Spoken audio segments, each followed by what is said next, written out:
The Dershow. I've read this indictment. I don't understand what's illegal about these 6 counts at all. I don't think they're subject to being remedied. One of them is, Trump calls the Attorney General or the Secretary of State, and says, we need to find 10,700 whatever votes. That's fine. Fine means maybe they haven't been counted. And that's not a crime. Other phone calls as well by Trump and by others. Have the legislature have a new slate of electors. That's the way you challenge. That's the constitutional way. A lot better than January 6th to make phone calls to ask for constitutional remedies. So I think this whole indictment is deeply questionable. And I think the judge just touched the tip of the iceberg by saying, well, there wasn't enough specificity. Go back maybe and do it again.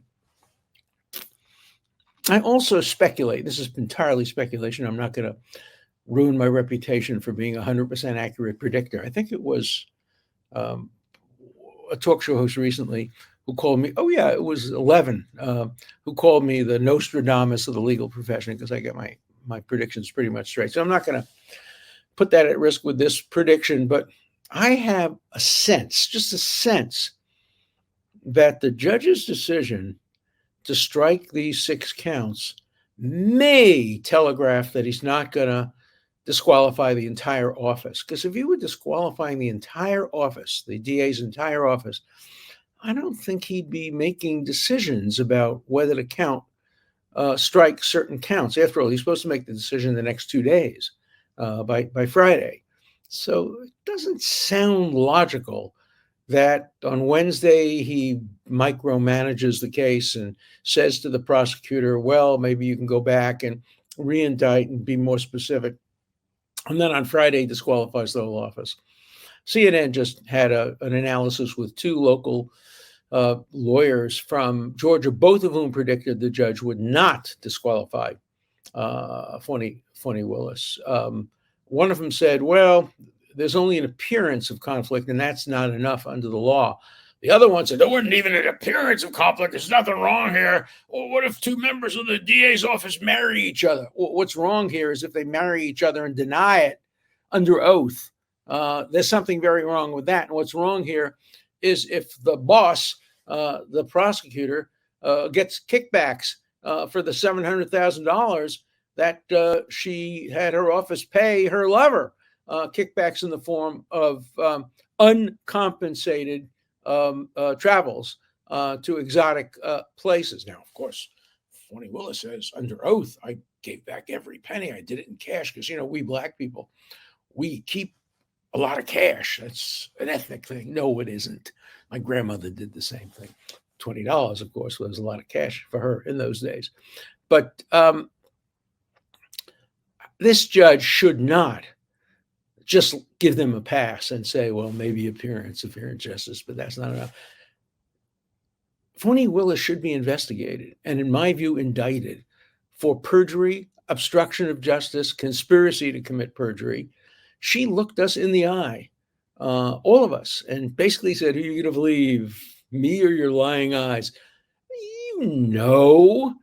It's self-evident that she started her sexual relationship with her special prosecutor well before she appointed him. She appointed him while she was in a sexual relationship with him. That is as clear as day. I mean, these pings from the cell towers, has him leaving his house, getting to her house around 10, 11 o'clock at night, staying in her house until 4 a.m, then leaving, and the pings have him going home, and you have phone calls. Did he arrive safe? Didn't he arrive safe? There are people on death row on less compelling evidence than that. And yet there are people on CNN saying, there's nothing here. Why do you care about this? There's nothing here.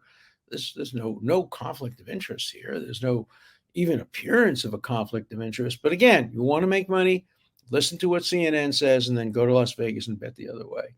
And you'll make a fortune because they're always wrong. Now, I don't know. They may be right about this. The judge may not have the cojones to do what everybody, I think, knows he ought to do.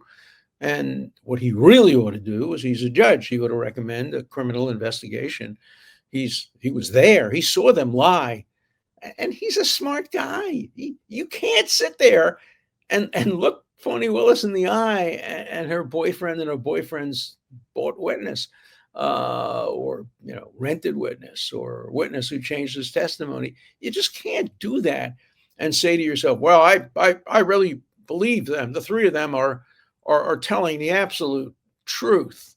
There are so many people in prison on less evidence than would be required to put the three of them in prison on perjury and obstruction and conspiracy charges. And if this is allowed to slide, it will just add so much distrust to the American legal system, and it would make me at least one more banana. The idea that a DA can get on the witness stand and lie the way she did, and presumably get others to lie on her behalf, it's just such a disgrace to the American legal system that I hope the judge at least does something